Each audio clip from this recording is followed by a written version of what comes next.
Réalisateur qui était sur le clip de Koffi Olomide hier.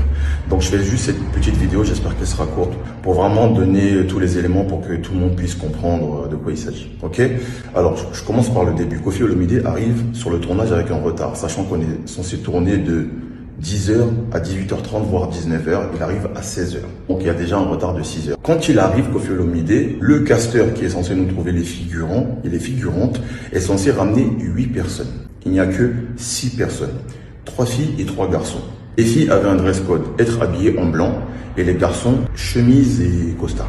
Il se trouve que sur les 3 filles qui sont présentes, 2 n'ont pas le dress code. Une est habillée en bleu et une autre en beige. Koffi, dès le début, dit non, je ne veux pas tourner avec elle parce que ça ne représente pas le dress code que je voulais.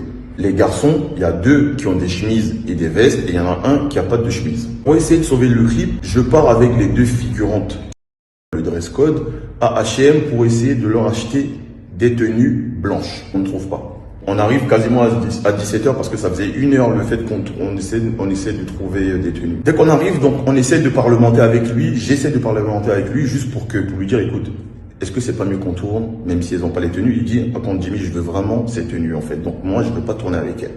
À ce moment-là, il dit, bah, écoute, je veux pas tourner avec elles. Elles sont pas dans mon clip. Moi, je veux pas les payer parce que elles sont pas dans mon clip.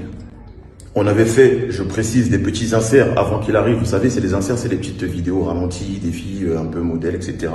Il a dit non, moi je veux pas qu'elles soient dans mon clip, donc c'est mort, moi je ne les paye pas. Non, ce qui se passe, c'est que une discussion pendant 1 heure entre lui et moi et le manager, donc le booker des filles, se commence parce que j'essaie de lui faire comprendre un truc tout simple.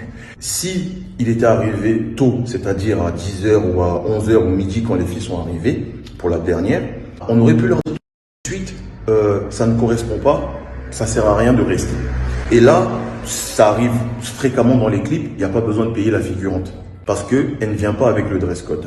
Mais il se trouve que les filles ont attendu sur place et que il faut les payer quand même parce qu'elles étaient là. Vous voyez? Mais lui, il était sur sa position qui est de dire, mais ces filles-là ne vont pas tourner dans mon clip, je ne veux pas. Donc, je vois pas pourquoi je vais les payer. Donc, la discussion part là-dessus. Et ça dure à peu près 1 heure parce que pendant 1 heure, c'est-à-dire que 18h, on essaie de tourner des prises, etc. pour essayer quand même de rentabiliser la journée. Et au final, quand on finit les prises, les figurantes qui ne décolèrent pas parce que oui, elles attendent leur dû, se passe tout ce que vous avez vu. Et je tiens à préciser qu'il s'agit bien de figurantes, pas de maquilleuses. Ça n'avait rien à voir. Et je pense que celle qui a filmé, qui a dit ça, bien sûr, c'était sur l'engouement, la colère et puis sa langue à fourcher. Mais il s'agissait de figurantes. Une fois qu'il y a eu tout ce que vous avez vu et que ça a été réglé et payé, j'ai personnellement pris tous les figurants avec moi devant leur manager et je leur ai dit, s'il vous plaît, ne postez pas de vidéos, ça a été réglé en interne, on a parlé tous ensemble, ça a été houleux, certes, mais ça a été réglé. Donc ne postez aucune vidéo là-dessus. Donc une figurante, du coup celle qui a posté la vidéo, m'a dit moi je m'en fous, moi j'ai déjà posté, moi je vais poster, non, moi je vais poster. Alors vu que la situation avait été réglée, je ne voyais pas la nécessité d'aller au devant des réseaux sociaux, de faire tout un tapage médiatique autour de l'affaire. C'est pour ça que j'avais vraiment précisé, j'avais demandé de ne pas poster les vidéos. Mais je tiens vraiment à préciser que tout le monde a été très patient. Comme vous pouvez le voir, c'est un truc qui a duré assez longtemps et donc les figurantes ont été patientes, c'est-à-dire que ça s'est